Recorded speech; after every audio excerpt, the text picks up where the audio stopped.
the people that aren't here. Actually, it'll probably be better. Okay, so guys, this is week 2, um, so of 16. So tonight we're gonna go into types of money lenders and basically types of a lot of different stuff for different types of lenders, private investment firms, and crowdfunding platforms. So obviously, a lot of people know what Bigger Pockets is, and Bigger Pockets has 2 areas that I recommend people going to that they deal with the funding areas. They have creative financing and they have crowdfunding sources. There's a lot of crowdfunding source things out there. Ground Floor does a lot of crowdfunding, so they actually do a lot of and with crowdfunding. With the Regulation A, there's also there's Tier 1 and Tier 2 Regulation A. I'm not going to go into it too much because it's not something I recommend.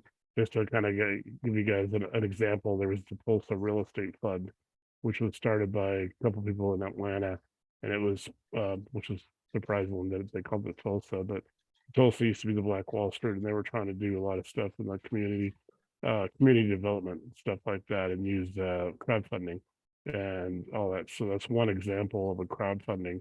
Crowdfunding's some of the lenders do some crowdfunding where they backfill the funding. They'll fund the deal, basically fund the deal, and then they'll go crowdfund to basically bring in the money to replace that money, or they'll sell the property, they'll sell the paper through crowdfunding, and so that's what Ground Floor does, which is pretty good. And Ground Floor is one of the lenders you can broker for. So we're obviously talking about private investment firms like hedge funds and stuff. There's a number of them out there. Right now, Kevin's working on some stuff that he's going to present to everybody next week. We'll do a video special session where a lot of the investment banks, a lot of the financial institutions are obviously going through the economy and the inflation and all that.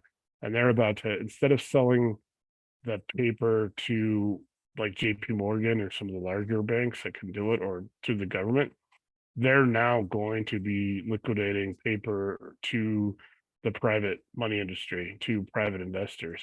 So here's an opportunity for people in the program to basically, once you got a few weeks into it, and you start getting some deals where you can start generating some opportunities to actually get some really distressed properties, primarily in commercial.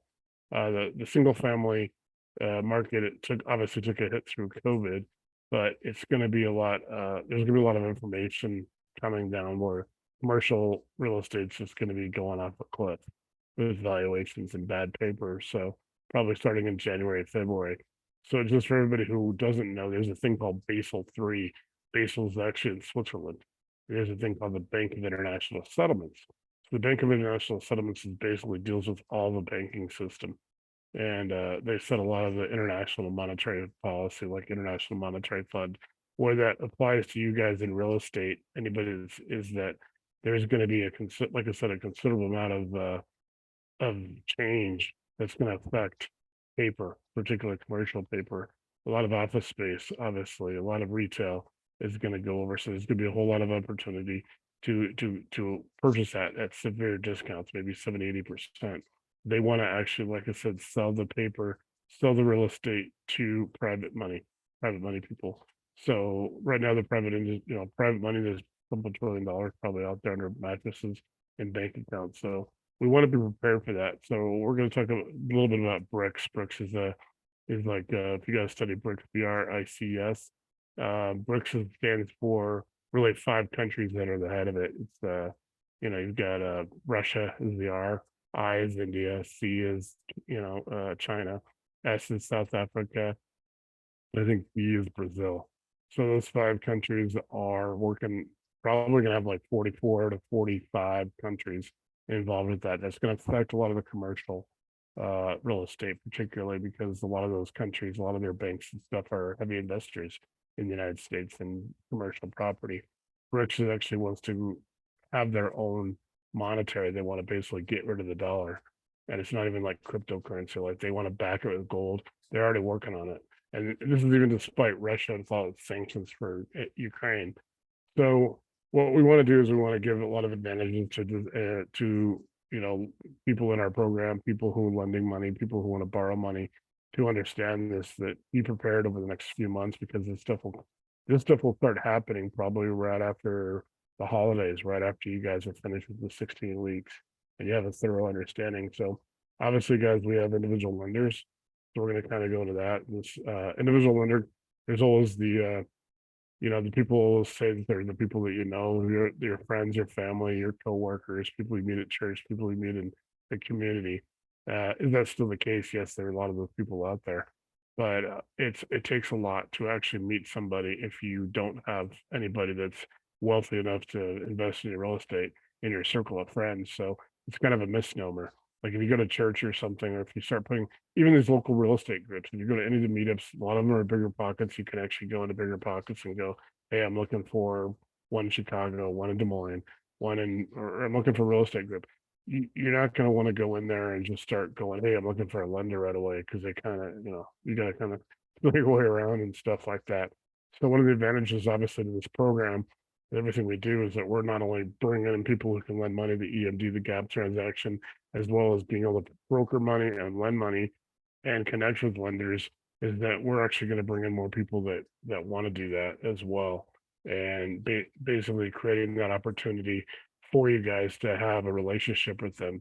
The idea of the class, I mean, the whole thing is once we get to the virtual platform, we get through it, is that when people are working on the program, you're working on your business, you're learning how to do contracts, and you're learning how to do the paperwork and how to do source deals, how to analyze them. What strategy are you going to use for acquisition? What strategy are you going to use for disposition? What strategy are you going to use for funding? So all those are in the system that we have that we're kind of working on. I've been working on for 6 years, but it's you want to have, like I said, you want to be able to show lenders that you're doing the work. And that's the advantage of going in and taking a module where you can study everything you need to know about legal, everything you need to know about setting up an entity. How do when you source a property, how do you do your valuations and comps? What kind of sources are out there? I can tell you right now, there's Privy, there's PropWire, there's PropStream, there's some other ones, but those are the three: PropWire and PropStream, along with Crexi and LoopNet, obviously, and CoStar. There's a lot of commercial, obviously. Crexi and LoopNet, you can get free accounts, you can get a lot of information, you can sign NDAs, you can actually do that with AI, like Justin Birch was showing back in March. You can go and use AI, and you can actually write your scripts. Basically get your scripts ahead of time and forward them, and have a system to send out your offers. Privy's pretty much 99% of it is single family. It's ideal for single family. They haven't really gotten too much into multifamily. So then you're going to use PropWire and PropStream. PropWire has a free side to it that is incredible. I mean, I'm actually surprised the depth of information and productivity you can use with PropWire without having to pay for it. So it's a great way to start, and people to start doing analyze. Crexi and LoopNet are great for marketing. You can go in there and you get a lot of information, but a lot of it's just the broker's perspective. And you can get the T12s, you can get the rent rolls, you can get that kind of stuff with NDAs, but it's not going to be 100% accurate. So one of the things we want to stress is knowing how to do your comps and how you do your evaluations, what kind of sources out there.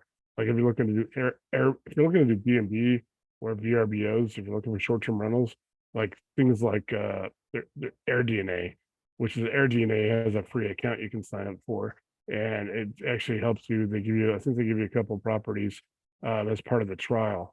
So take advantage of the trial if you have any interest in short-term rentals. So we're going to be talking about how to do your comps and valuations, because one of the things we're going to go into next week is a lot of relationships, how to build relationships with the lenders, because you want to basically have a Rolodex, using a term from the past. You having a Rolodex and having contacts, lenders and stuff, you can just roll right through and basically send out to, if you got five lenders that are going to be doing what this strategy, this acquisition strategy, and this funding, you want to build that relationship now while you're in the program, while you're learning this stuff, is who to use. Go to files and get the lender list as a 1.0 database, and go start building your list up, of what lenders are going to be particularly for your individual, it's basically for your individual type of real estate, what you're interested in. There's going to be some realtors like some realtors and some lenders, obviously, that aren't going to work for you. And so when you talk about like crowdfunding and stuff like that, you're talking about smaller amounts. Crowdfunding is going to be a smaller amount. The lenders that do that are sometimes doing it $100 to $1,000 per share.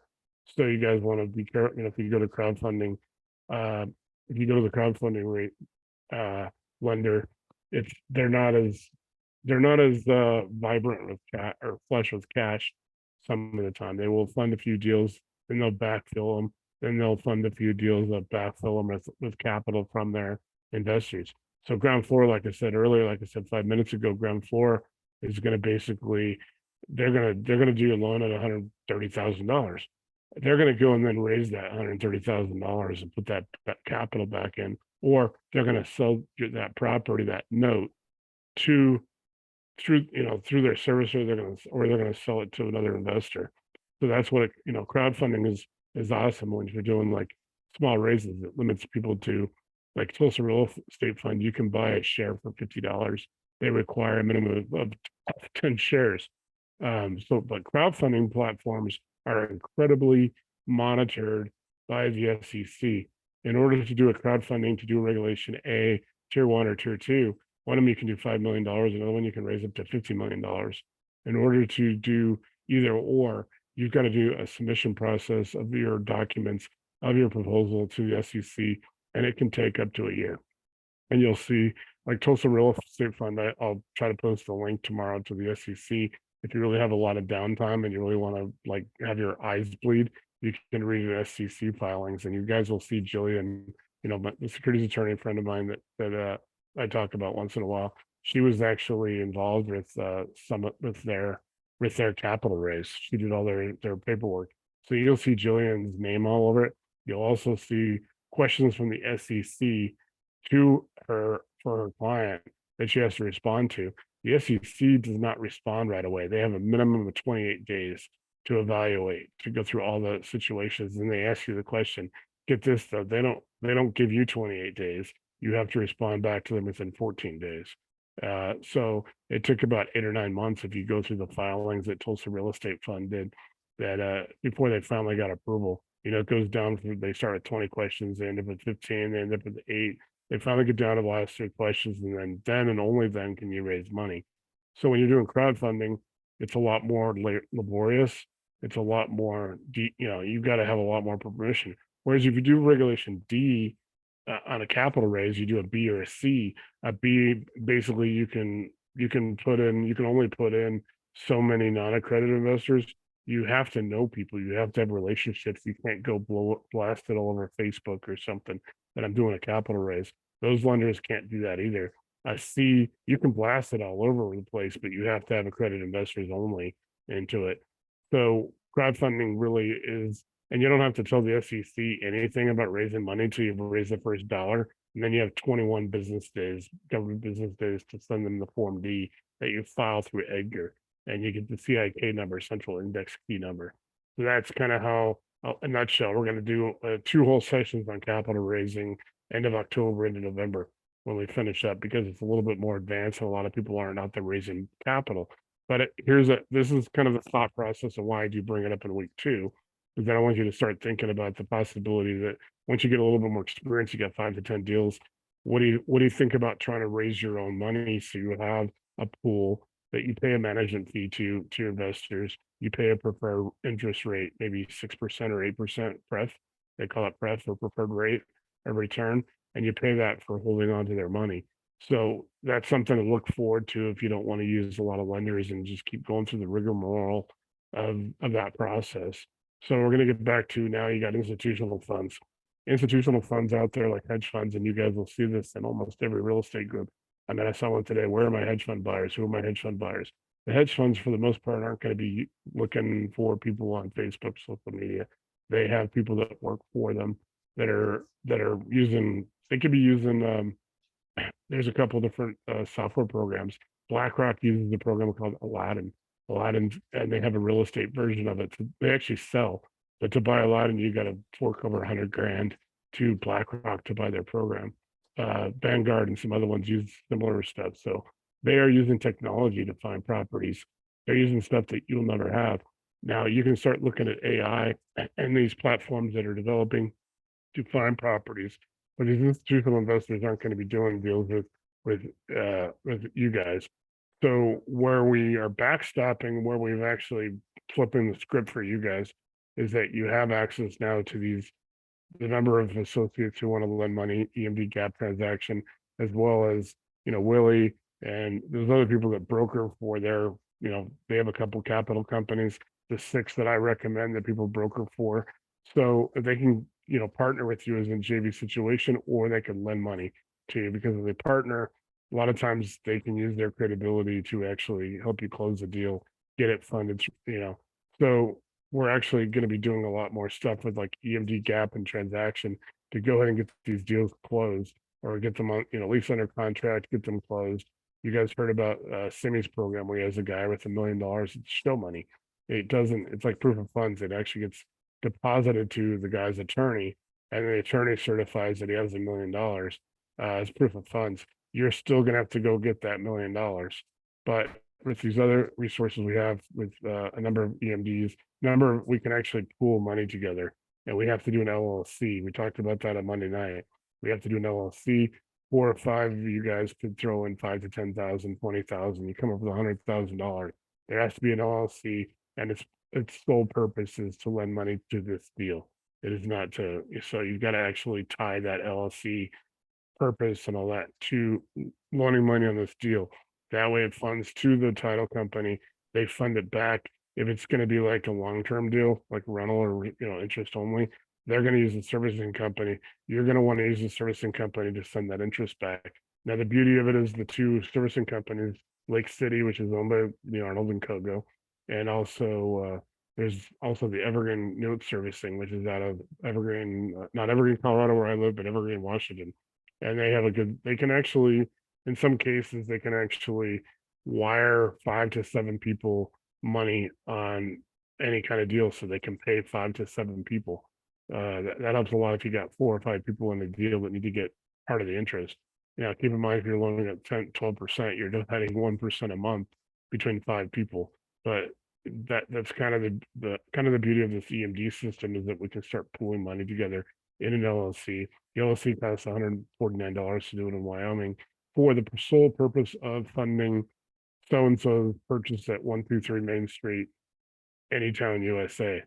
So that's going to be a really good thing that we're going to be going into more. Now we're going to get obviously to some lenders, you guys, and I'm not going to really go into it too much. We did, I'll kind of glance through it real quick, but I got Tam Wynn posted an infographic today that was final. I'm trying to pull it up so I can kind of reference it. So keep in mind, I'm looking down. I got my iPad.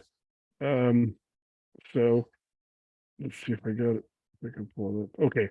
So this is what helps because I was actually going to make one for this class and he just did it for me without knowing it. So obviously there's 7 types of lenders per the National Private Lenders Association, which is Leonard Rosen, formerly the Pitbull Conference. So there's 7 types of lenders. So I'm going to read these to you guys. Broker, an intermediary who connects borrowers with lenders, helping to facilitate loan transactions and negotiate terms. Obviously, broker, Willie's a broker. We have other people that broker money. So they're basically like you guys understand they're an intermediary. They're going to get paid anywhere from 1 to 3 points. There are some programs that pay more than 3 points. Obviously, for those people who are watching who are inexperienced, who watch on the recording, obviously a point is a percent. So most lenders are going to start you with 1 or 2%. So you get experience. They see your deals are good. You're doing your homework. You're basically working with your client, helping them structure the deal. I always tell you if you're going to broker money, or if you're going to borrow money, the best you got to learn how to do the comps, evaluations, and the analysis. And we have those calculators and analyzers and files, so you can download them. And there's those other sources. When you use Privy, can actually show you. Benson will show you. You guys can go onto their YouTube channel and watch. They show you how to do comps in Privy. So if you're doing anything single family, you got to get Privy. And guys, remember also Benson and Jim Ingersoll from Real Estate Investor Network on Facebook. They have 330,000 people in that group. I think it's tomorrow. I know it's this week, but they're doing a Privy that Jim is on with Benson. So you guys should definitely join in that. It's a free seminar, free webinar. So you guys want to be really good at the valuations. If you are brokering money or if you're lending even EMD, you want to basically, like I said, use something to get those valuations and those comps. And you want to work with your client if you're a broker, you're lending money, but also if you're borrowing money. You want to work with people before something's under contract. Those guys who were on Monday night, obviously David had a situation where there may have been ARV was a little off. Well, it's if you're at 73% of ARV, some of the acquisition strategy and the funding strategy are going to collide. You're not going to be able to get that deal funded. Luckily, he doesn't have another contract, so obviously Willie, Ari, and like Gabe all came up with different strategies. So he came out of that in semi. He had 4 different strategies that he came out of the Monday night with. They're actually going to be able to get him done likely through a subject to. So you guys want to be open minded that if you are brokering money or lending money and somebody doesn't have a contract, is you want to get them, you want to help them structure it. So if you are representing Vizio or Rock or Kogo, you know what their parameters are, what their requirements are, what their guidelines and their tear sheet, what their terms are. Structure the deals to meet that, and then go to the the seller, the seller's agent, and say, this deal's not gonna what you're asking for. This may not be what you're gonna get because it's gonna sit on the market if it's this price. So what if you were able to go in and be like, now you're all in at 69% of ARV, where the lender might approve it at 70? You want to basically then come up with what can you offer that seller as an incentive to do that, to take a couple percent away and take some money off off the table for them. Or you want to basically give them something like, hey, this is all cash, it's going to close in 4 weeks. Or you could even do a rider where you actually, once you sell it, you may give them a little bit more money on the backside. And you can do that. There's actually a couple companies now like Open Door, which is buying a ton of houses. I don't really like them, but they actually are doing a thing where once they sell somebody's house and they do all their repair in there, they basically will give them a percentage of the overage. They'll give them a little bit more money in the back end. So you can always think about that as a strategy when you're trying to help people structure deals. Can you give them a back end? Can you throw them an additional that 3% back? You're going to go out there, and if you can get this property acquired at this price, you got all your all in, your interest, your closing costs, your rehab costs, your holding costs, everything equals out, and you sell this property, you get it on the market fast. You get a really good agent who can market it, who's got a buyer's list. You can actually make enough money. You could throw them 2 or 3% of the back end. So that's where you come up with an addendum. There'll be an addendum for that this week. I'll have it in there by the weekend. An addendum for escalation of, basically escalation allows, not only if some situation where the price goes up during the acquisition and closing process, or later on, like I said, if you sell the property, you're renting it, or you do a cash out, you could throw money in the back end by agreement. Hey, and it's contingent. It's not guaranteed. It's contingent. So let's say you come up with 3,000. It's a $300,000 deal. You're going to throw them that 3% or 4% on the back end. You're still making whatever you're making, especially if you use Privy, where you guys are going in and buying a property for 41% of ARV.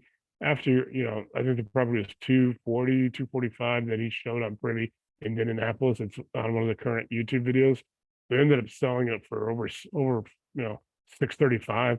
I don't know exactly the difference between 235 and 635 as far as their holding costs. Because we don't know their interest, what their arrangement is with their lender or their investors, and we don't know their rehab and stuff like that. We can kind of guess on closing costs. Closing costs are kind of universal. So if you're able to go in and structure something like that, you're making $300,000 deal. Can you then, like I said, can you throw somebody a couple percent on the back end? So that's something you guys want to look at.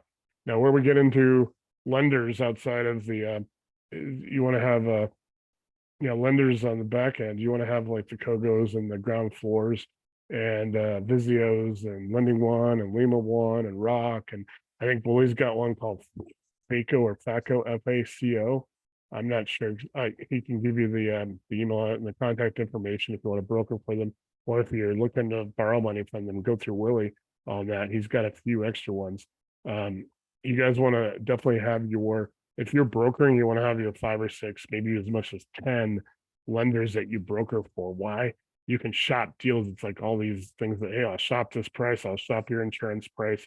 I'm going to give you the best rate. You're not beholden to, it's not like when you sell insurance and you're selling for State Farm, you can't sell to anybody, you can't sell for anybody but State Farm. Whereas you go out to some of these like federated or independent, or what do they call themselves? Insurance agents. They have, how many do you think they shop? They could have 10 or 15, 20. My dad operated that with his health insurance business. He probably had about 20 different insurance companies and reinsurance and all that stuff to help people with. So the more that you can get not only as a broker, the more you can get as a borrower in your hip pocket. So you can pull out, hey, Gogo's doing this right now, Rock's doing this. When you sign up as a broker, even if you're never planning to broker money, sign up as a broker anyway. Do the process, guys, because you get all those emails, you get all those updates. Rock puts something out just about every day, and I posted a few of them. They have a lot of information about the economy, what's some of the things that are changing. They have the explanation of why they dropped. They basically announced that no income verification ground up new construction program. Less than a month later, they pulled out, said we're going to honor all the applications that are currently in the system, but until we know what's going to happen in the economy, we're not gonna take new applications. So you want to sign up as a broker. Maybe you broker a few deals, because guess what? It's an income stream. Just like if you can wholesale and you can do it like, don't do wholesaling like a lot of wholesalers. We're gonna get into some of the wholesaling stuff in week 5 in 3 weeks. We want to basically help you build some income streams, because that helps you get your income and your cash flow going, that you can start putting into whatever you got to do for your business to build your business, but also start accumulating some cash flow where you can, you show cash flow, you can get a lot of deals done, because lenders look at that and go, hey, I just, brokered a number of deals. I've wholesaled a few deals. I got some money saved up now. You want to have money for your down payments, your closing costs, those kind of things, because you got to show that. You got to show your reserves. Your lenders are going to want like 3 months of reserves. They want to know you're going to be able to make those first 3 payments.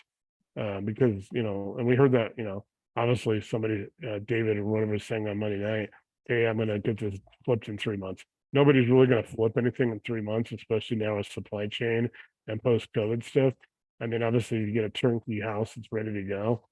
You're probably never gonna get a turnkey house that's ready to go. You're talking 6 months, 9 months, 12 months, really, especially with supply chain. It's taken a fortune, a really long time frame to get appliances. And my parents just did did a remodeling on their house, in their bunkhouse, which is next to this garage that was my dad's 7-car garage for his cars. They did the bunkhouse. It took them 9 months to get the appliances, literally from Home Depot.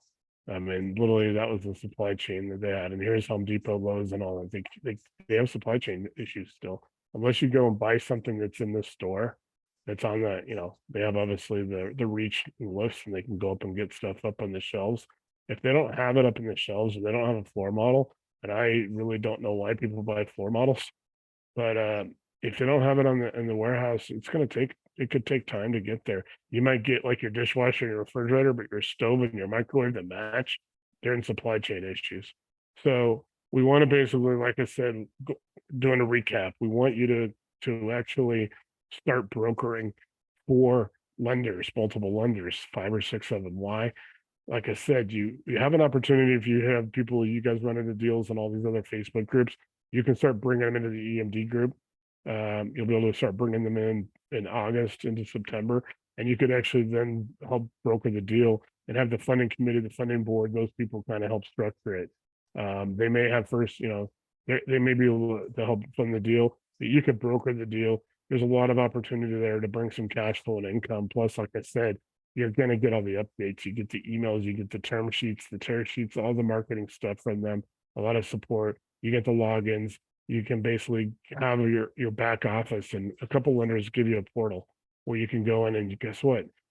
If you're just being a borrower and you're going to be a real estate entrepreneur, you have access to stuff you're not going to have access to. If you don't, they're never going to call you and say, hey, you've been with us 2 years and you've never brokered a deal.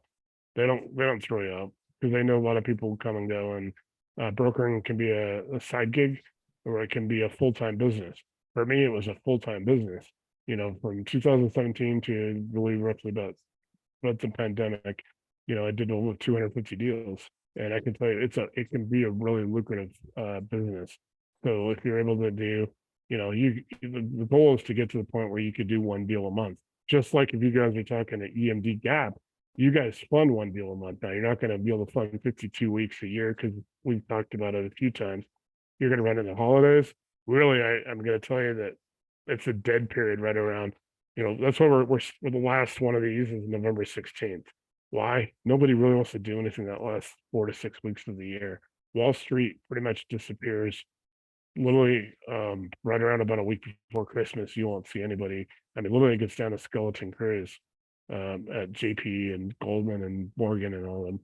So what we want to do is we want to get everybody not only who has the ability to fund 5,000, 10,000, 20, 50, 100, but also start brokering for people.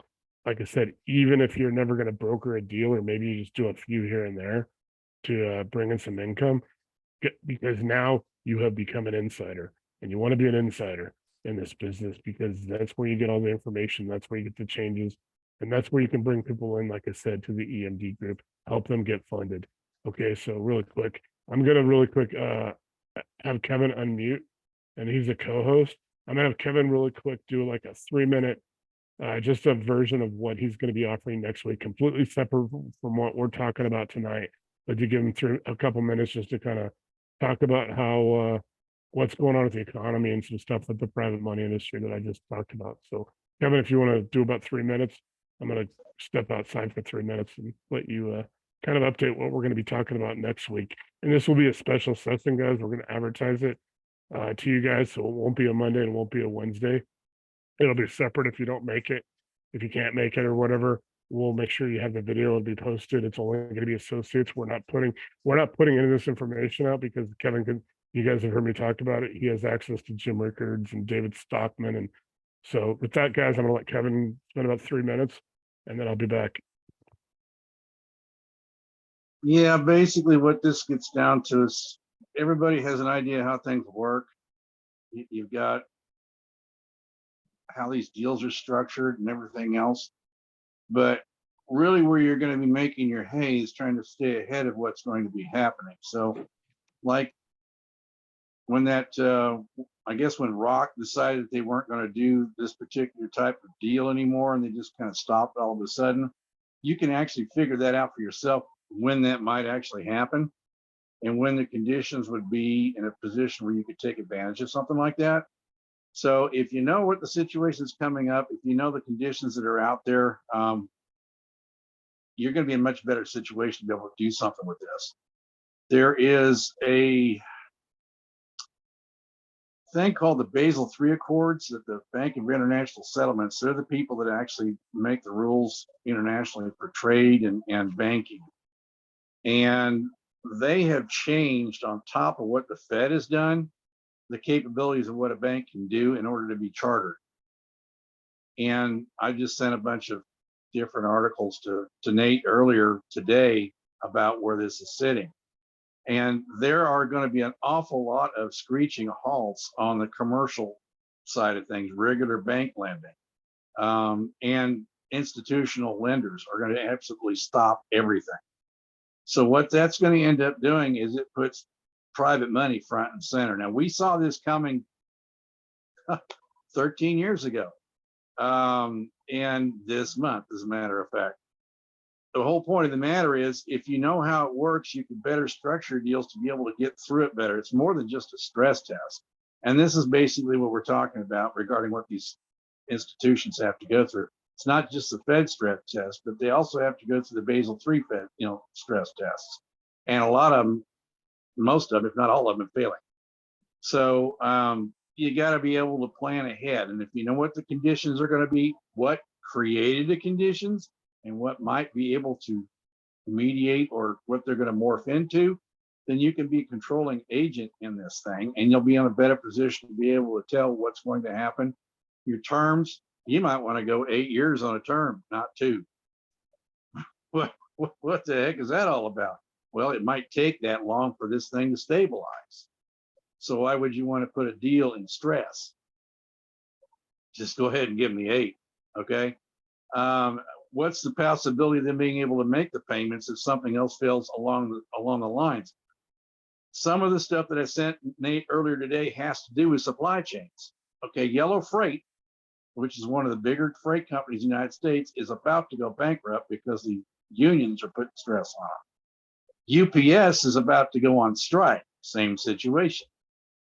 Well, if you can't get the stuff from point A to point Z, what good is it going to do? China's not producing anymore. We're getting a whole nother currency coming on the world stage. There's a lot of stuff moving right now that just normally is not there, and in a lot of cases has never been there before. So you have to be able to look at all these different things and try to come up with, okay, well, if that was to happen, what would that do with this? Okay. If you can get to thinking like this, and we can all get to thinking like this, then we're going to work a lot better as a unit and be able to be out in front of this stuff instead of being whipped in the backside by what's coming in behind all of this. I'm not going to go too in depth into this. Nate and I are going to have to go over some of these reports and kind of pick out what we have here, because I'm getting 15 or 20 of these a day now, and everybody's lining up saying the same thing. It doesn't matter if it's here or overseas now. Rickards is on every single day, sometimes 2 or 3 times a day. That's not like him either. Stockman and Casey, they're the same way. But we've got people like in England, Allsdar McLeod. He's getting reports that he would have wrote himself from Russia. But see, the thing of it is, you're not supposed to be able to get that stuff in Russia or in England. Okay. He's had to smuggle that information in so he could look at it. Why would they want to do that? Because they wouldn't want the public to know that they're completely broke right now and that there isn't an ounce of gold in the LBMA. All right. That's basically what this is going to get down to. Understanding exactly what's going on and how it's going to work, put it in a matrix form, forecast it, and try to get yourselves out ahead of that and work as a group to be able to accomplish this. And if we're doing that regarding the funding, if we're doing that, putting an EMD fund together and all these other different things, you're going to have to know what you're going to run into, because nobody else that you're talking to does. That basically means we're in a leadership role here. Yeah, the beauty of the EMD thing is that at least you can get out at closing in most cases. Yeah, it's a very short term. It's a very short term thing, and it's relatively safe for now. Yeah, okay. And we have the contract, and guys, the contract for that will be uploaded by this weekend as well. Pretty in depth. If you're doing EMD, there's some clauses and addendums we talked about on Monday night. Like, if you use a show money, obviously they're not actually wiring money; they're stealing it. You still got to come up with that money, but it does buy you time. We have clauses in there how to when it's refundable, when it's not refundable. What we're trying to. What I'm going to keep stressing all 16 weeks is have your paperwork right, your documentation, have consistency. We're going to have transparency. We're going to use a lot of standardization. Obviously, if somebody's brokering for Rock, they're going to have to use Rock's paperwork, their documents. That's a given. But if you are doing EMD, or if you're borrowing EMD, or if you're just a borrower out there and you're looking, you want to have consistent, standardized. You want to basically be the teacher that you had that you did not like in high school or middle school, that was like you showed the work, but she would still give you like a B instead of an A+ because of penmanship or some little stupid things. Guys, you want to be consistent. You want to have clean paperwork. You want to show the work, or at least be prepared to show the work, especially doing. Not your friend here. You've got to be ahead of things, and being consistent and having this stuff in a form that is ready to go makes all the difference in the world. And a lot of the stuff that Nate's putting together in those forms, some of that you can pre-fill out and have it ready to buck. So you might be spending maybe 20, 30 minutes doing a deal versus several hours starting from scratch, which is what everybody else is doing out here. So it's a matter of thinking smart, thinking straight, and thinking ahead of the game. And then everybody being on the same page and working as a unit. That's what I like about the way this is going. So Nate and I are going to get together and try to figure out how there's got to be a starting place in all this and try to get some kind of a direction. This is not going to be just a one-time deal. Yeah, we'll probably utilize those too. In fact, that's not a bad idea. We can put some thumb drives together and send them out regarding that. But fact, that makes a pretty Well, big. I'm just saying I've got 9 more of these to go, guys. We in the might files have tab. 10 or 12 before we're done because we may end up utilizing that technology to get stuff out to you. But the thing of it is, we don't know how many of these or how often they're going to be. I would say it's probably going to be once a week the way things are going. But Nate has to have enough time to digest what I've been sending him. I sent him, what did I do? 3, 4, 5, 6 of them to you today? Yeah, there's a lot of them to go through, guys. And it's every single one of them you got to read or you got to listen to it. You know, there's video. Okay, there's a lot of video in this, but you really have to pay attention to it. And then you'll start putting your own idea of what's going on here. And it's not clouded up by media that no longer works. This is some pretty independent stuff. And you guys So are going to they're- be ahead of the curve.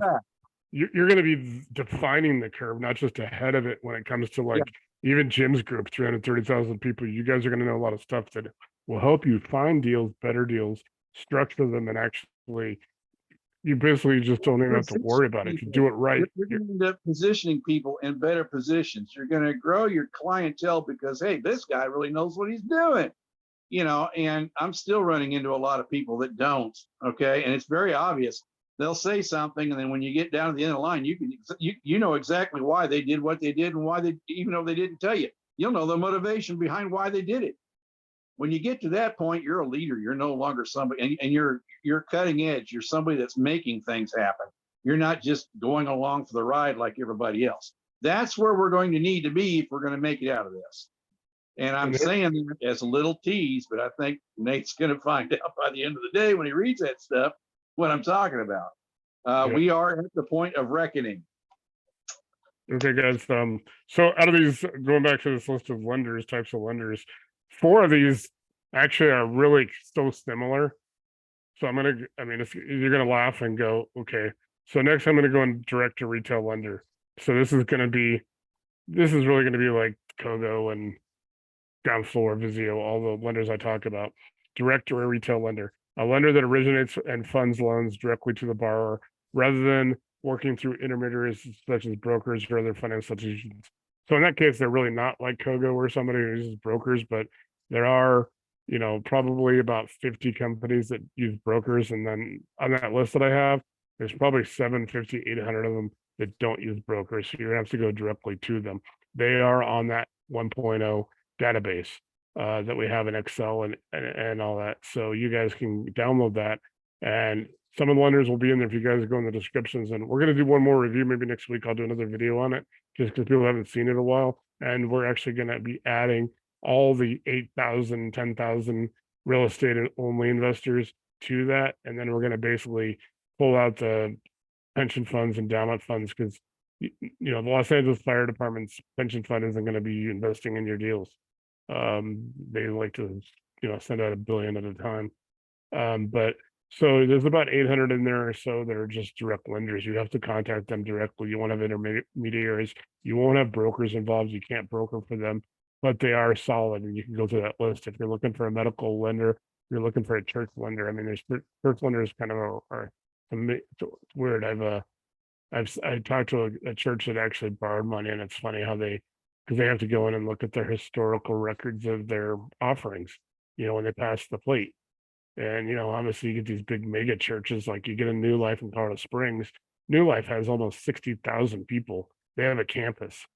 So they're probably more or less getting all their donations and stuff off of the internet and all that stuff. But so that is a direct to retail lender. A table funder, this is where it's going to get weird. We're going to talk about a table funder, a correspondent lender, and a white label lender in the next 3. So a table lender is a lender that provides the funds for a loan at the closing table rather than requiring the originator to secure financing from another source. These loans are funded in the originator's name or the name of the ultimate lender funding the loan. So they're not going to, they're not operating like a Kogo or somebody. They're going to be at the closing table. But like I said, it's not they're not securing the financing from other sources. A table funder can be an individual. Often it'll probably more or less be an individual and not a firm or a company or a fund. A wholesale lender is a lending institution that provides loan programs through mortgage brokers, correspondent lenders, or other financial institutions other than directly to individual borrowers. Typically, those loans close in the name of the originating third-party lender broker and acquires the loan by assignment or table funds the originating lender at closing. So a wholesale lender could be like Rock. Rock is basically funding their correspondent lender, which we get to next. So let me read what correspondent lender is because they work hand in hand. So 6 and 7 on this list are actually, it's 6 and 2 actually, because correspondent lender is listed as 2. The wholesale lender and the correspondent lenders are obviously hand in hand. They're working together. The wholesale lender is providing warehouse lines, just like in the mortgage industry, to the mortgage brokers, mortgage bankers. So the correspondent lender is the one who is actually loaning the money. They're at the closing. They're responsible for the transaction coordination, the underwriting. Most of the time, like with Rock is combining with Kogo and Civic. Civic has really solid software, so they can actually see your underwriting decisions. So they believe me, you're underwriting, you're making the decisions. They're watching you in real time. It's like having, the CIA watch you. You know damn well you got some surveillance. But if you're making them money, they increase your warehouse line. You go from 7 million to 10 million to 25 million. All of a sudden you've got an incredible amount of money, and you are basically keeping the spread in that situation. Correspondent lender, a financial institution that originates and funds loans on behalf of a larger lender. So Rock. So they're a larger lender. It could be Willie. Willie has a correspondent lender. Willie's in Rock's program right now as a broker. In about 4 to 6 months, he will actually transition to correspondent lenders. Erica Walker's also doing the same thing. She's got other couple lenders as well that can do correspondent lenders. So, these are on behalf of a large lender, such as a bank or mortgage company, with the larger lender purchasing the loans shortly after closing. So in some cases, Rock's going to have a warehouse line. They're going to give you $7 million, but they're eventually going to, just like I was talking about earlier, they're going to sell that paper. They're going to sell it to third party. It's mortgage-backed securities. It's similar to like the MBS stuff, all the, the tranches, all the stuff that you guys see the Big Short. You guys ever want to have a really interesting night? Get the Big Short and rent Too Big to Fail and watch them on the same night. I did that to my parents, and my parents were like, I can't believe this country's this screwed up. Because watch Too Big to Fail and the Big Short. Watch the Big Short first, and then you'll have a whole different perspective on Too Big to Fail. There's also The Last Day of Lehman Brothers, which pretty much is Too Big to Fail, the same characters, because they're all Wall Street guys. They had Jamie Dimon, all those guys. Blankfein, Lloyd Blankfein was the Goldman Sachs. So you want to watch those two movies, you understand a lot of how that stuff works, mortgage-backed securities. But these wholesale lenders are actually going to do that. They're going to actually raise money from institutional money, because the two guys, remember from Rock, both worked at Deutsche Bank, and they left to the housing crisis in 2009. They started Rock. They've lent out $8 billion. They're going to bring in institutional money behind that to sell those notes to you. So if you're brokering for Rock or somebody like that, your deal's going to go through a servicing company. If you are a correspondent lender, you're going to get paid by the servicing company, because they're going to be the one that deals with the client. Well, it's one of the conditions of being a correspondent lender is that you have to actually use their servicing company. And a lot of it's because they're going to structure it so they can sell that note. And that way they get out from under it. They get that money back. You might still get paid if it's a 12-month, 1% a month, 12% interest. You're still going to get paid on that. They're going to sell that note to private money or to institutional money. So that's kind of what a correspondent lender does in the arrangement with a wholesale lender. You get a true private lender, guys, and it's looking at, this is where you guys can come in. EMD gap transaction. If you're going to be, this is what you guys see everybody talk about.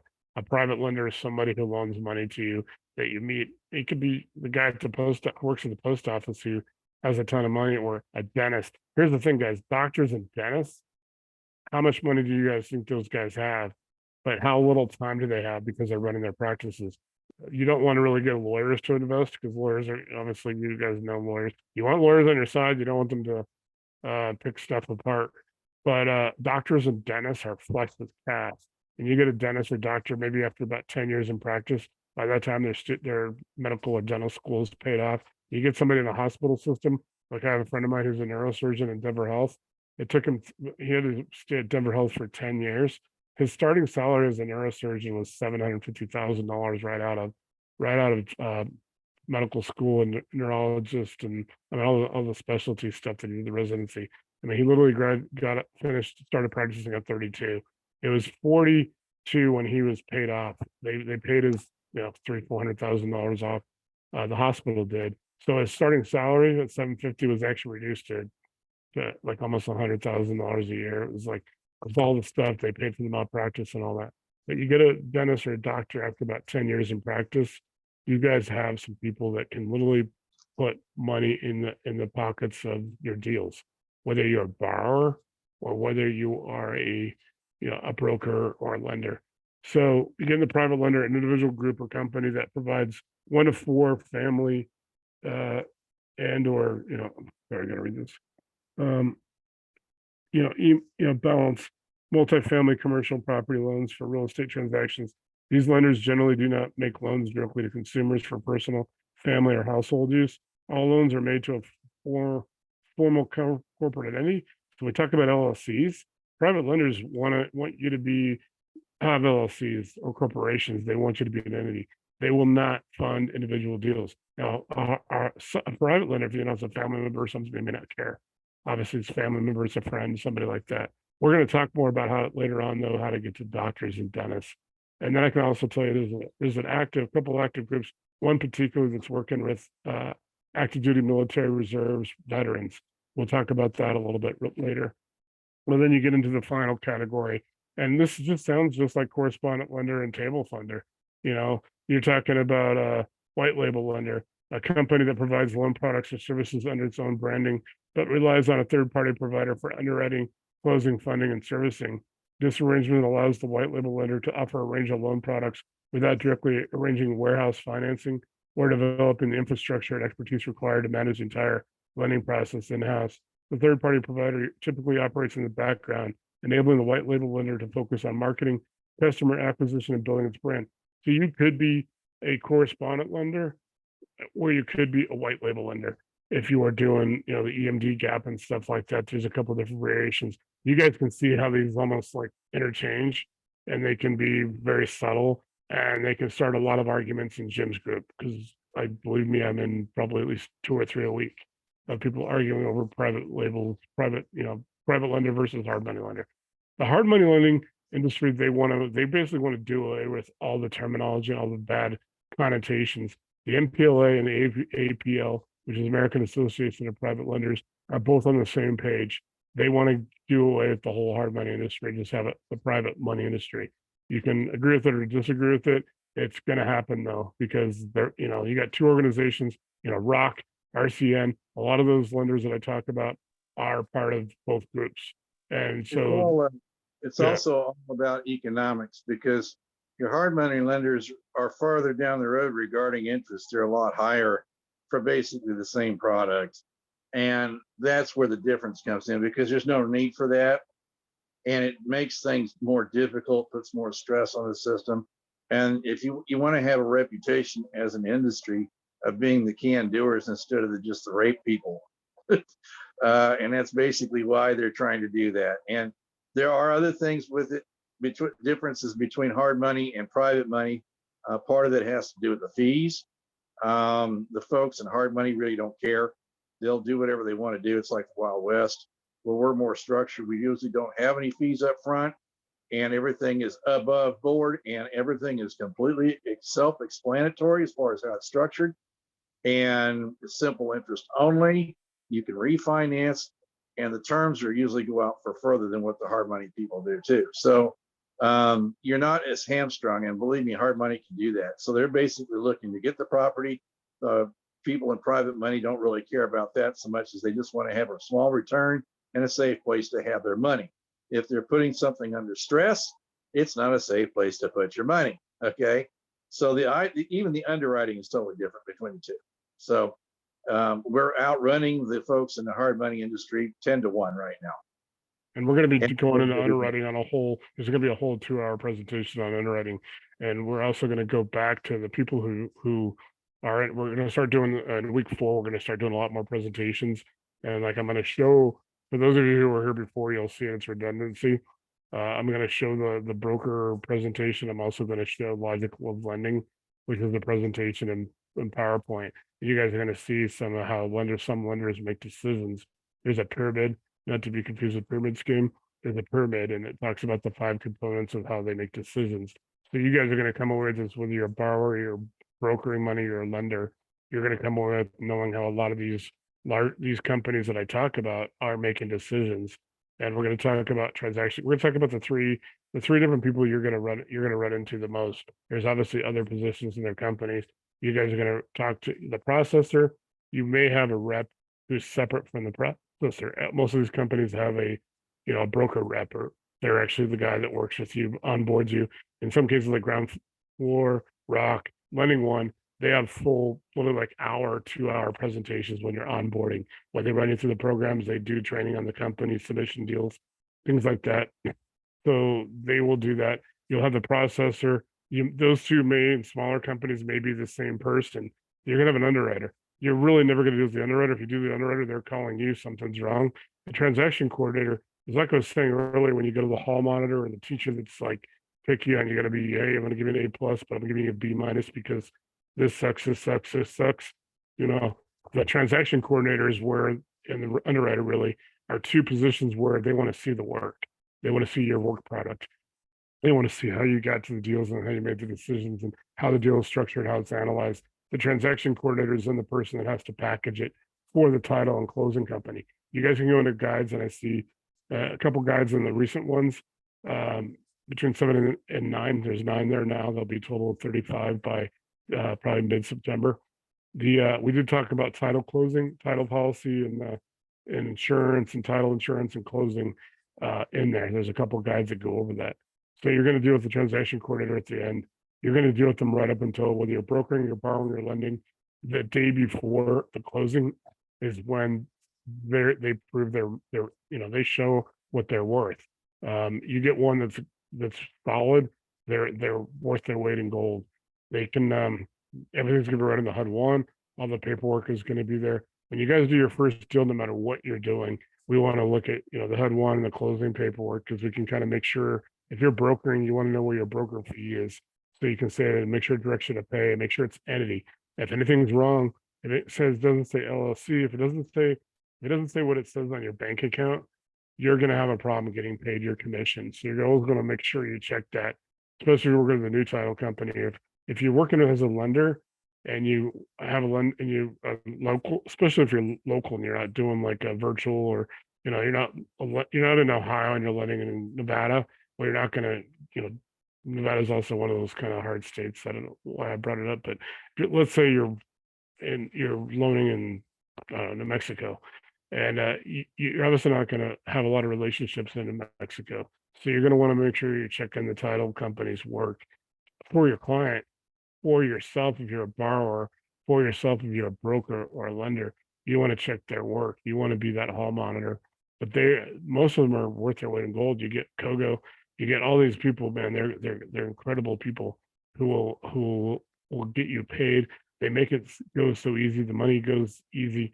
Then you get it over to a servicing company.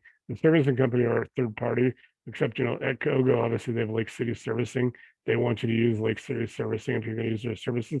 You can use Lake City Services if you're an outside lender. You can sign up for them. They actually will charge. You can actually then charge all the fees. Sometimes it's $150. There's some document fees. You want to make sure that if you're going to use a servicing company as a lender, that you have those fees and you disclose them to your borrower, your client, ahead of time, so they don't get any surprises. Because sometimes it can be like $1,000 is deducted for your servicing fees, because Lake City, Evergreen, all these other companies are going to charge their fees. They're basically doing the wires in and out. They're paying you interest. A lot of times, if you're hearing 10 or 12% interest, if it's 12% interest, you're basically getting 1% a year, 1% a month. They're not giving it, so that's a pretty good deal. That's how they structure it. Most of those are going to be interest only. Most everything we do is going to be interest only, unless there's some situations where it's rentals. Fannie Mae and Freddie Mac, and Eric will talk more about Fannie Mae. He's got a lot of experience with Fannie Mae, 25 years in the lending business, 10 years with Wells Fargo, risk manager, underwriter, and she did exceptions. guys, you guys rarely ever hear about exceptions department at big banks. Exceptions department are like take the risk managers and underwriters and get some more pickier people. Exceptions people are like literally the CEOs of these big Wall Street banks. They know who the exceptions people are.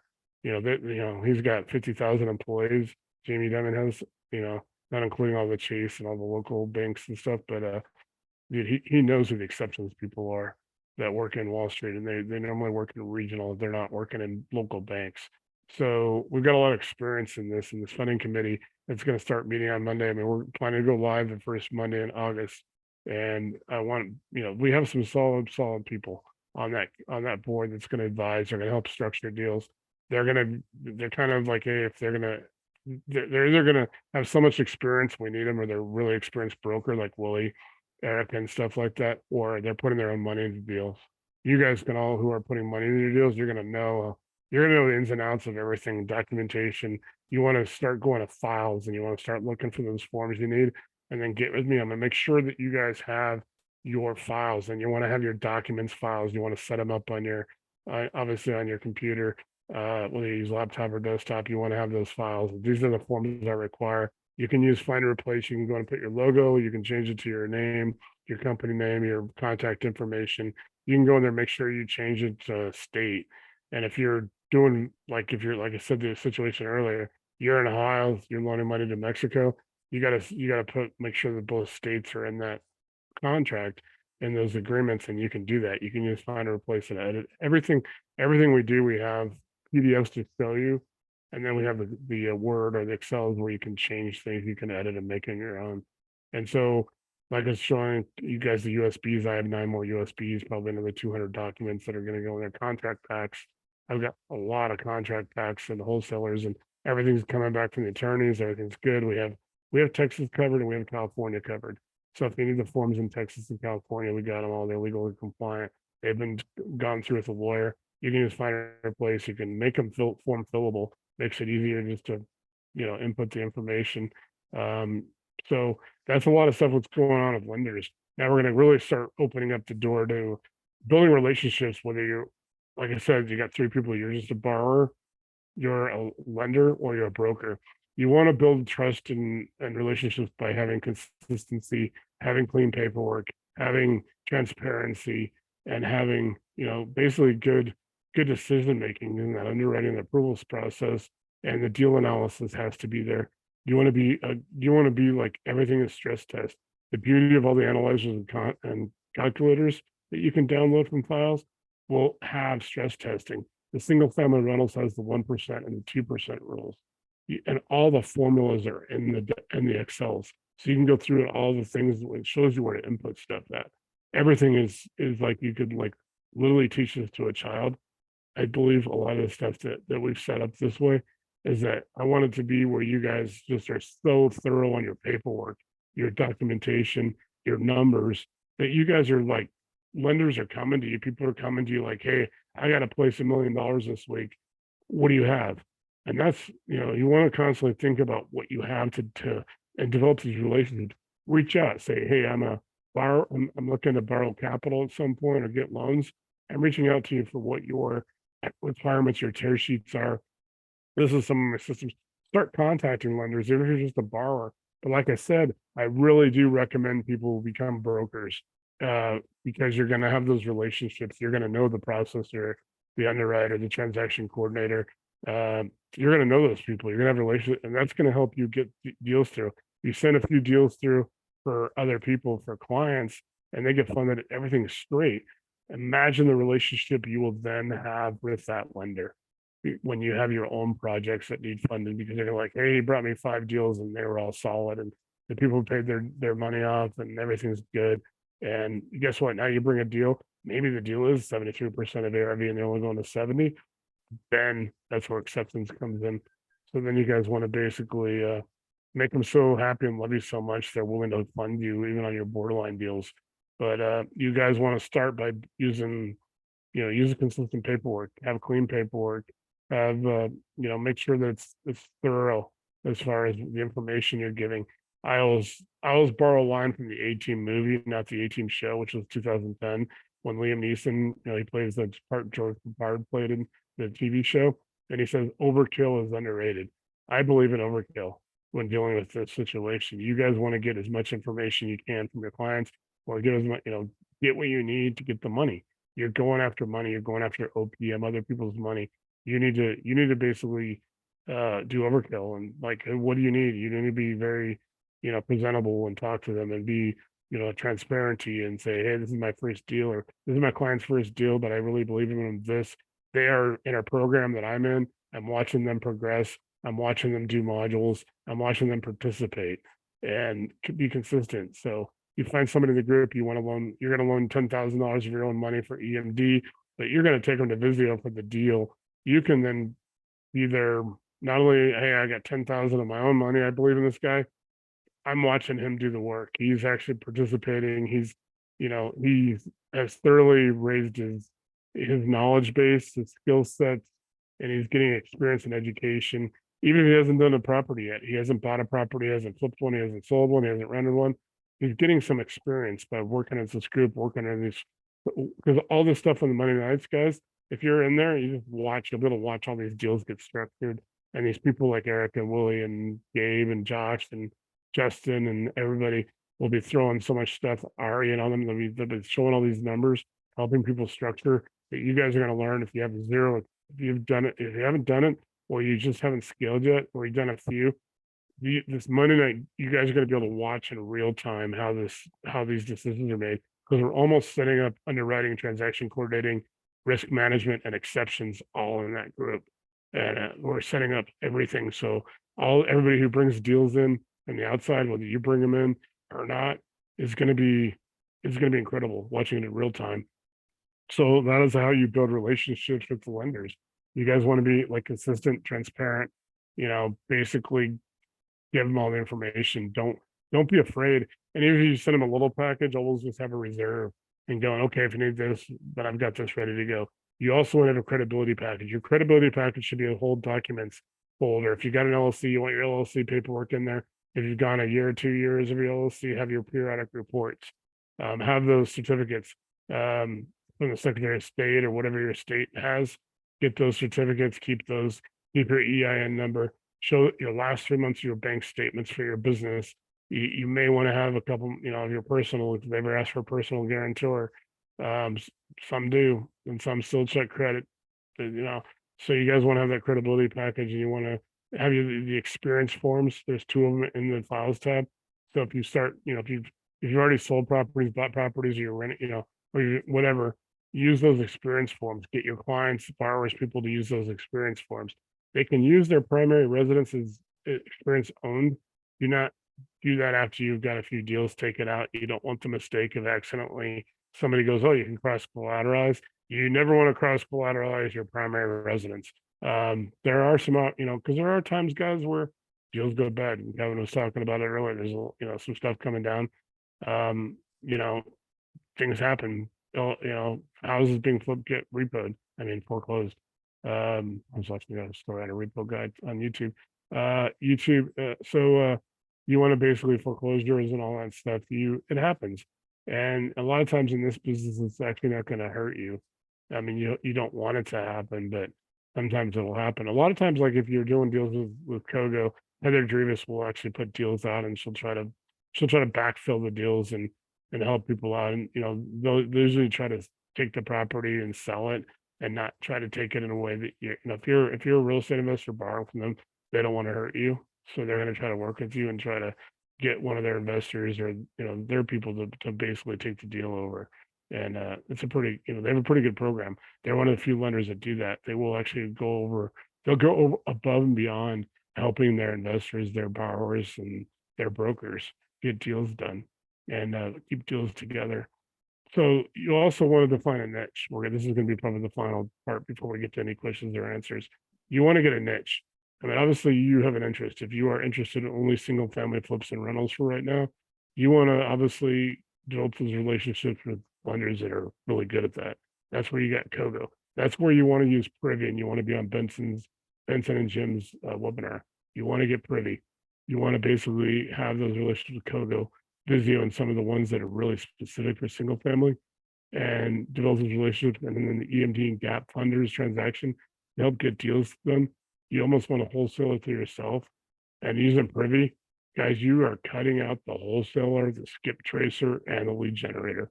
You're finding the property. You're not having to go through a wholesaler, pay their assignment fee. Believe me, how many here would like to spend $1,000? I'll post it again. It is posted in the group, so I'll make sure you guys see it. I did post it in the group, so I'll make sure you guys have that. I think it's tomorrow. And then you got to sign up with it. But it's awesome. So you were basically able to go find the best deals in Privy, and you don't have to wholesale. You don't need the wholesaler. Would you rather spend $1,000 a year, and that's all you have to pay, and you're finding really good deals like 41% of ARV, or would you rather have to pay somebody's assignment fee? I mean, that's literally a no-brainer. I'd rather pay $1,000 and I go do 212 properties. Guess what? That's what I've paid totally to find source, do my comps, do all my, find my properties, find, you don't even need a skip tracer. Most of the time, they're actually in there. You can find the seller's agent. Benson has an upgrade where they actually give you a buyer's list. I think it's like 5,000 buyers. People are known buyers and you have contact information. It is an upgrade. But guys, it's the best program out there. Now you go and back it up with everything you hear. You're getting the relationships with the people in the group that are doing EMD gap transaction, the people that are brokering and lending. Guys, you can write your own ticket. By the end of the 16 weeks, because obviously next week we'll do more presentation like this. Starting in week 4, guys, there's going to be a lot of shares. I'm going to be sharing screen almost 90% of the time, showing you these documents, showing you these PDFs, showing you these PowerPoints, making sure that you guys have a thorough understanding of what they look like. A lot of them are already in the files tab, and go to groups, use guides, use files. Chats is where the videos will be. I've got to go and put a couple more of the chats in there, but we had the first 23 videos from January through June are in there. Put these last couple ones in there. So chats and then guides and files. And then you want to be on Monday night sessions, just to watch, because you're going to be able to see a lot of, like I said, a lot of deals happen in real time. People bringing deals in. My plan is to be live, associate to associate, peer to peer, starting in August. After 2 or 3 months, maybe around October and November, we're gonna go public. And then you guys, as ambassadors, you can bring people in. And then, obviously, if you're doing EMD gap and transaction, you have a great opportunity to impress them. Hey, I've got 7 or 8 people that can look at this deal. I'll do your $10,000 to help you, and I'll either be a lender or I'll be a JV partner. But I've got these guys. I've got Willie. I've got this guy. I've got this guy. All 3 of these guys can take deals to their lenders and they can get your deal done. So in a nutshell, like I said, you guys really want to, to recap, you guys want to build your transparency, have your credibility, have your clean documentation. You want to have standardization as much as possible, so that, you have and you have your branding and your logo. And I mean, it matters sometimes. It stands out a little bit if you have a nice little logo and you have a cool, good name. I like obviously doing LLCs in Wyoming. And so I got 41 of my LLCs are in Wyoming, 45. So it's a great state. And here's an ironic thing, guys, because everybody knows that Powerball is $1 billion. So if you win Powerball in Colorado, and you do the cash option, you walk away with $302 million. If you're in Wyoming, I think it's like $326 million. There's like $24 million in difference in the state taxes that you pay. Everybody knows the cash option is usually what the cash is in hand, and they take the annuity. They take that cash in hand, that 302 million, and then they invest that, and then you get the annuity. So you guys know that. I had a friend that worked at the lottery. He explained that to me one time. So it actually takes $2.5 billion to get $1 billion in cash value after taxes net. So it's gone over 2 billion, but it takes 2.5, somewhere between 2.5 and 2.6 billion, depending on the state, for you actually to walk away with $1 billion in cash. So, like I said, going back to that, I know Chris, was just interesting. Obviously, all your money is going to be what state you're incorporated or your LLC is in, and you got your protection. And obviously, there's a couple of companies. I think I'll look again, Robert. I'll make sure that it's in the group and make sure everybody knows I posted it. Like I said, I do so much stuff with them that I'm not going to be on that one. but I try to be on a few of those on Julian's and a few other ones. I'll just make sure because I throw it out. You guys got to sign up, and some of these webinars do fill up. They might have a limit on 100 people or 200 people. So I try to put these out a week ahead of time. So, it's important to watch the group, but I want you guys to get on Privy. And here's the thing, if you guys don't make it, you guys just go look up Benson on YouTube and Privy, and you can't participate obviously because it's already posted there, but you can watch but it's Jim Ingersoll, and Jim runs, some of you guys may have met me on that in his group, 330,000 people. And it's a pretty cool group. There's a lot of, sometimes there's a pain in the ass because there's a lot of arguments and stuff. And I start a few of them actually from time to time. Because I have a few pet peeves. I don't like wholesalers a lot. Wholesaling is important, and maybe 20% of them will do it right. The rest of them don't. I think, and they've been good. The ones that don't do it right are either really super greedy when they came in to begin with, or they've been good. And so I think that the wholesaling has a place in the business, but people shouldn't, you can go get a house on Privy for, like I said, 41% of ARV. You can go out there and sell it for 50 or 51, 52, make 10% and still make good. That deal would have paid at 235. You could have probably gotten another 10% and sold that property at 260, 265 and gone out and made $30,000. How many people would like to make $30,000 on a deal? And you're making 10 or 12%.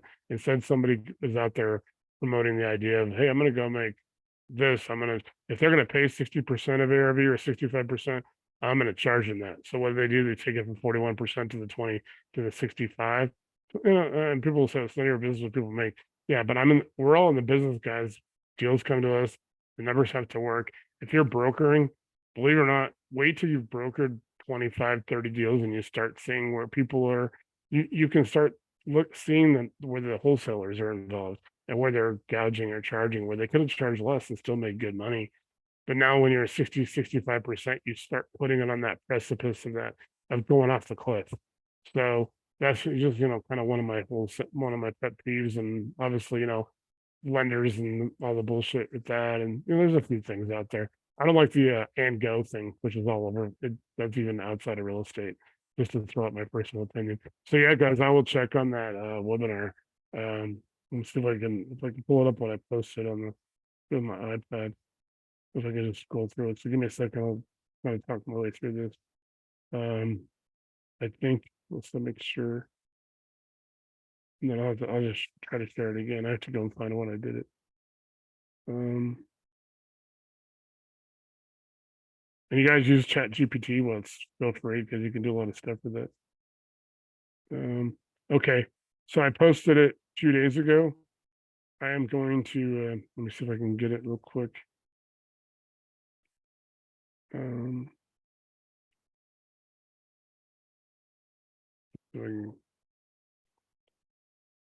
Yeah, it is on 7/27, July 27th. So yeah, 7 p.m. Eastern time. And I did post it. If you guys just go down on the group, I posted it 2 days ago. It'll say, well, here I'll just show you guys on my iPad what to look for. It's oh, sorry, I have to go back down to it. I don't actually know what it looks for. So you guys see that again? It just says 2,300. If you guys go look on it, 2,300. I don't think that's the. Make sure I get it right. I want to send you guys the right deal, and it's free, so you guys can go in there and spend it. They do actually give away like 5 properties. So if you're looking at something, we'll try this one more time. Won't touch the screen this time. It kind of looks like that. So you guys can look at it. 2,300. So my post, so you guys can see that. Just go down. It looks like 20. It looks like there's a computer screen on there, and it's free. So just click on it and sign up for it. Rod Cleef is doing another one in end of August for multifamily free. He has his paid in Orlando, live in person. It's his first one, I think, live in person since the pandemic. And then I know Julian's doing a couple more this year with securities and raising capital. So with that, guys, I think, I mean, we got a lot of information tonight. Keep in mind that next week will be like this format. I've got more in depth in building relationships. Week 4, we really start getting into the brass tacks, and I'm going to show you guys some PDFs and presentations. Make sure I'll tell you guys what you need to pull up, what you need to download from files or look at in guides before that. You'll have a week's notice of what we're going to talk about, that agenda. And I'll say you need to pull up this week, this, and this. We do have those presentations for the broker presentation and logic lending. Those will those will start coming in September. The first couple of weeks are going to be a lot of building your credibility, no matter what you're doing. Like I said, we talk about 3 different areas: broker, borrower, entrepreneur, and lender. So with that, I mean, there's a lot of information, guys. It's just going to come out, you guys. It's going to be a lot more detail, a lot of screen sharing, and some whiteboard towards the end, because at the end, we're actually going to do some scenarios. That's not going to happen until October, like the last 5 to 6 weeks. And then you guys did notice on the agendas of the class project. The class project is really just going to be, we're gonna get some deals done on the Monday nights, and we're gonna actually review them on the Wednesday nights, like what made this deal work. And so we're gonna do like just kind of a review, and that's gonna be like the last week, which is November 16th. Then we're obviously gonna break for 6 weeks. When we come back from Christmas and New Year's, the virtual platform will be 100% up and running beta. I start working on that with Lightspeed in September. I got my build date from Lightspeed today, so I will actually be meeting with them in September, and that's when my build will happen. So they'll build it for me, and they'll get me all set up, and then I can start putting the content in. And it'll be a lot of it's gonna be a lot of like professional content and you guys see in the guides where I have the blanks.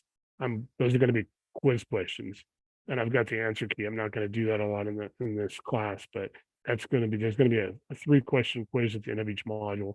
Each module is gonna be 5 to 7 minutes. There's gonna be a 2 or 3 question quiz at the end.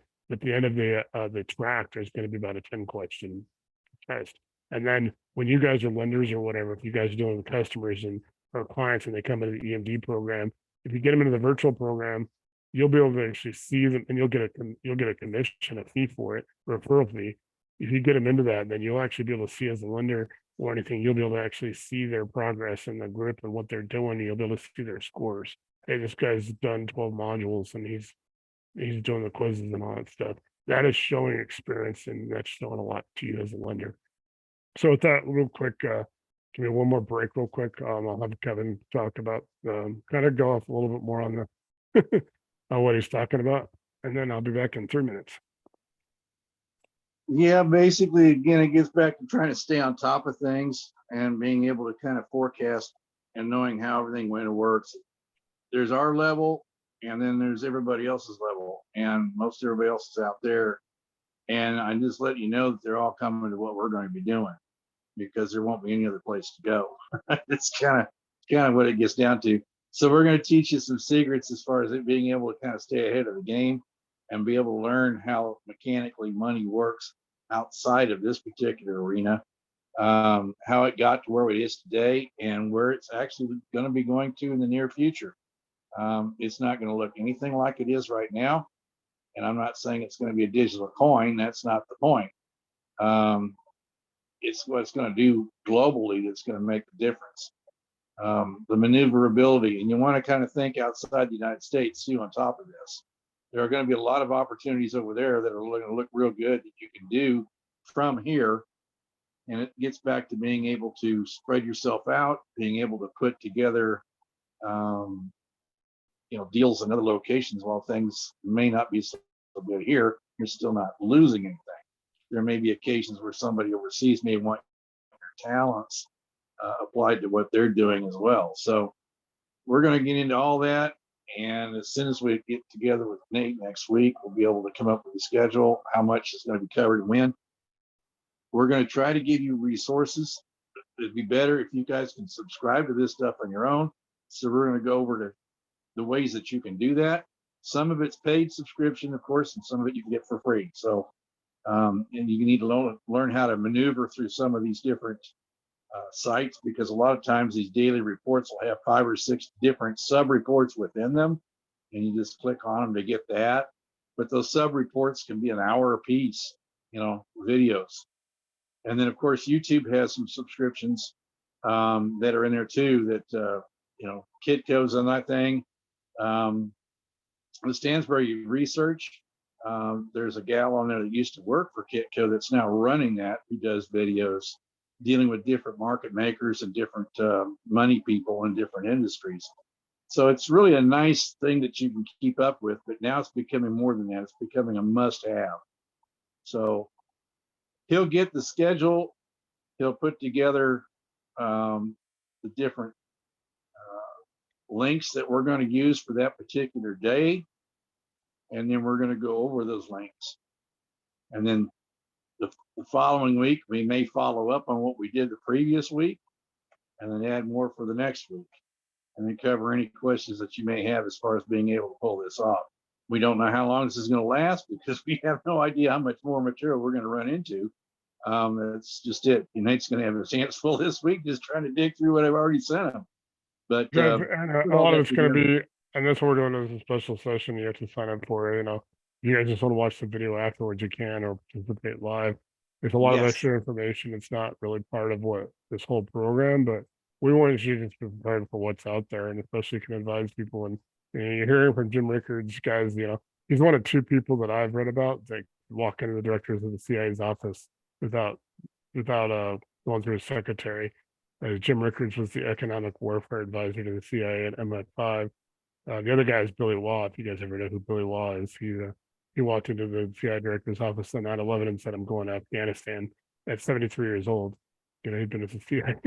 He'd been as the Army Special Forces and Army and CIA since he was 17, and he was 73. So those are the two guys. So you guys know Jim Rickards knows what he's doing, and David Stockman and a few other ones that Kevin talks about. So it's going to be in the group. We'll have the video. If you just want to watch the video, it's cool, and we'll show you some of those subscription links. Try to get the video if you don't want to do the paid one. We'll get as many of the free ones as we can, because there's a lot of links. There's a lot of free guys. You'll be able to learn a lot with the free, because I know a lot of people are like, don't like people spending money. Well, you can actually do a lot on this with the free, but you've got to, the thing of it is, and what we're going to try to do is develop the talent for being able to connect the dots and being able to independently verify not only what you think is going on, but what everybody else is thinking is going on, and not rely on the United States media, because the United States media is no longer functioning. I know that seems a little strange, but I come from Cronkite and Harry K. Smith and some of those guys, and I'm telling you right now, what's out there now is nothing. It's more English hype than anything else. You might as well just go to London, because that's what it's all about. It's more like the tabloids. And you don't even see the tabloids in print anymore. It's basically you're watching it on TV. It's like, it's getting ridiculous. Guys, so you want to be able to know what's really going on and dig into some real sources and understand the reality of the situation. Even our own government is completely blind. And maybe willingly blind. Okay, so we lose him? Yeah, I know he may have something. No, guys, and so I just put Rock Financial Solutions and Rock 360, which is Rock, the company I talk about. Sign up for their free updates. And no matter what you're doing, if you're going to do anything with them as a broker or anything, because you guys are going to see they send out daily updates, a lot of stuff on the real estate industry and the housing market. They send out a lot of stuff that you guys want to get. And you're going to see a couple of these things that we're going to be talking about, Kevin is. Rock has already started to talk about. So these guys are in tune. You got to remember these guys came out of Deutsche Bank, so they know what they're doing, and they are giving you guys a lot of money. If you're just even doing a flip, you'll get into Rock, and also you guys can go look around Rock's website and stuff. You need, like, they have their own title company. They also have their own. They have a servicing company. They also have their own insurance company. They cover everything in real estate, like flips. If you're doing rental properties, I posted today loss of rents and coverage. So if you have loss of rents, if you own rental properties, you want to get that, because people who had loss of rents coverage during the pandemic, insurance companies that do that, like Rock, they're paying the people that rent. When some landlords their tenants were going to Best Buy with their government checks. So there's a lot of stuff going on, guys. And like I said, next week will be the last of the format like tonight. Then we're gonna have 13 weeks of just really, I mean, like a lot of forms and documents, PDFs, everything, work sessions. And then Monday nights is gonna be still kind of a, it's gonna be great. I think August, I forget what it is, it'll be 2 weeks from this last Monday. So a week from 2 weeks from this next Monday, I'm hoping to have everything live, and that's having the contract in everybody's hands who wants to be an AMD gap lender. So you guys have the contractors. And then if you guys don't, you guys are still gonna have access to the contracts. So that's just gonna help you even more if you're gonna be borrowing money from the people with EMD money to lend. You guys will know their contracts. You can practically fill out their own contracts for you for your own deals. A lot of stuff coming in. There's gonna be at least, I'll put up 5 more guides between now and Sunday. There's a total of 35 that'll be all done by September. Like I said, on September I will start my build with Lightspeed, and you guys will all get the virtual platform free beta test for life starting in January. And it's gonna have a lot of the AI stuff and all that. It's gonna be really cool. It's gonna be awesome. And I started working on that in 2019, 2020. So we had to back out. So I mean, a lot of stuff, guys. I mean, I just really am emphasizing that I'm trying to bring, like I said, a lot of heat, a lot of firepower to your guys' knowledge base. Trying to get your KSE, your knowledge, your skills and your experience, and your education. And there's a couple of these. And I think things are going pretty good. I get a lot of compliments. People were like, "Hey, thank you for doing this and stuff." I'm trying to actually do this live thing because I think it's really cool to actually have a place where people can do live interactions with lenders. You're not just emailing a lender or messaging them or something, and then they can ghost you or something happens. You're going to actually be able to talk to, and you guys already know the people since you're already in the group. A lot of you that are new may not, but it's going to be other people that are fellow associates. And then when you guys bring people into them, we'll try to figure something out. It'll probably be a little higher revenue sharing because you guys know we're going to do 2 levels of revenue sharing with the virtual platform, as well as we're going to get other resources. We're going to get like master accounts for PropWire and CoStar and all that stuff. Because in CoStar, you have all the information LoopNet and Crexy don't give you. It's CoStar owns LoopNet, and you can get it. So a lot of stuff going on. Just now, real quick, want to just open it up.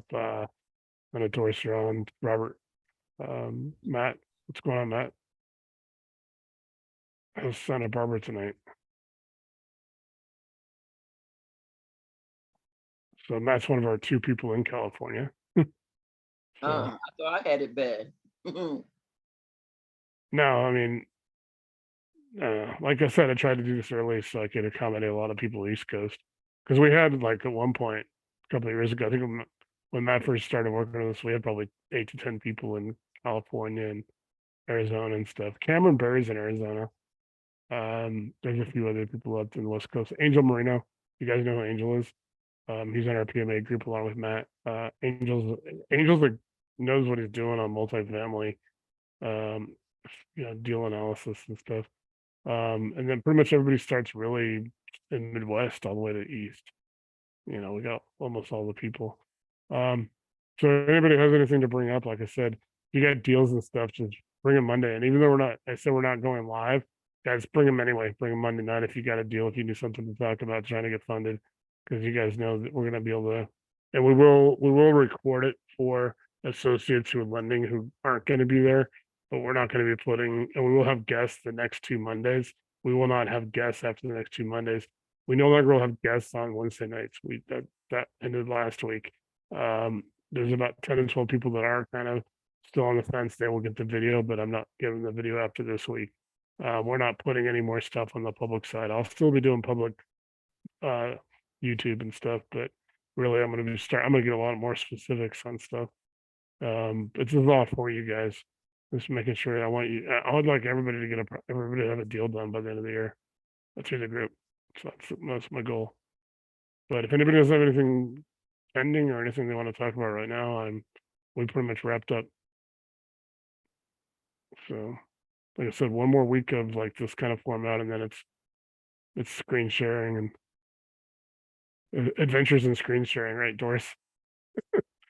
I've actually figured out how to do that on a little bit more efficient. Because and we got the whiteboard. And you know, guys, if you look on your right side of your screen, Zoom's got all their apps now, and you can get like a 90-day trial where you can try out all these. Like they got name tags, they got meeting recaps, transcripts, and recording. They got all kinds of these little apps you can use. So I'm going to be using a thing called Sash or Sesh, Visual Meeting Agenda.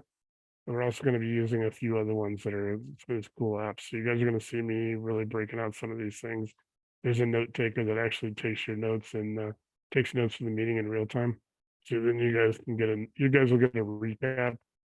Basically you get almost a transcript, kind of like if it was a court reporter. So there's a lot of stuff I'm going to be putting to use for you guys.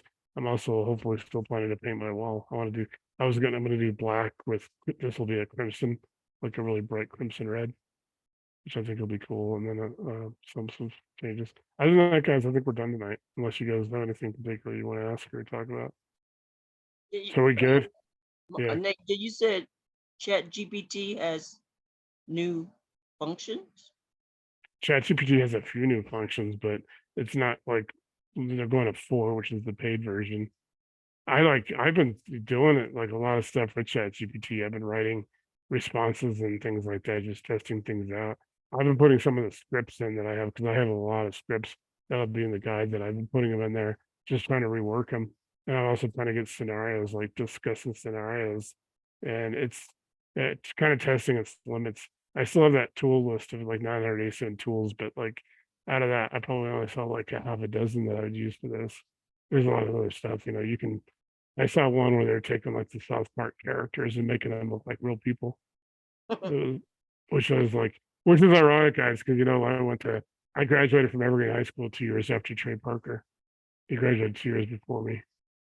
So, yeah, so it's kind of cool having that connection. But yeah, man, like I think we got a lot of stuff done tonight. I appreciate everybody's time. I'll post the video. I actually should be able to have it because we went about almost 2 hours, hour and a half to 2 hours. When we go an hour and a half to 2 hours, it takes about 45 minutes to process it on Zoom. And then it takes about 30 minutes to take it from Zoom to saving it.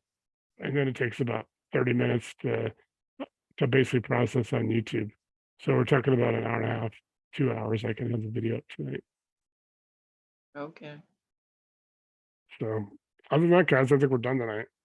So I appreciate it. I will see you guys Monday. Obviously, you guys will see me post. I'm going to try to do also more videos outside. I want to do like the Pete Coors. If you guys ever saw the Coors commercials where he's walking by the stream talking about Rocky Mountain spring water. Only I'm not going to do that because with my luck, I'm going to fall in the stream. But I'm going to try to do a lot more stuff outside. Like you guys saw that video from Monday when I was in the Grove and everything. That's pretty cool. I want to show you guys a lot of cool stuff, and I like doing it outside, as opposed to doing it in my car in the morning. Because I lose Wi-Fi. But you know, if I want to lose Wi-Fi, at least I'd like to do it in a park or do it somewhere outside where it's like, hey, I'm here. Because then you expect me to like lose Wi-Fi, but some reason I tend to lose Wi-Fi more in the car. And I have to emphasize that I'm not driving. I'm actually parked. Somebody mentioned that, like, you shouldn't drive and do this. I'm like, do you see me driving? I'm in front of a fence. All right, guys, I appreciate it. I'm going to log out. I will see you guys Monday night. So get your deals, bring your deals. If you got a deal you want to talk about or analyze, even for just practice, bring your deal for Monday night. So we can start. We need to put all this application to work. So I'll talk to you guys later. I'll see you guys Monday. Everybody have a great weekend. Yep, Robert, Matt, see you guys later. Kevin, I'll talk to you later. Thanks, Doris. Bye.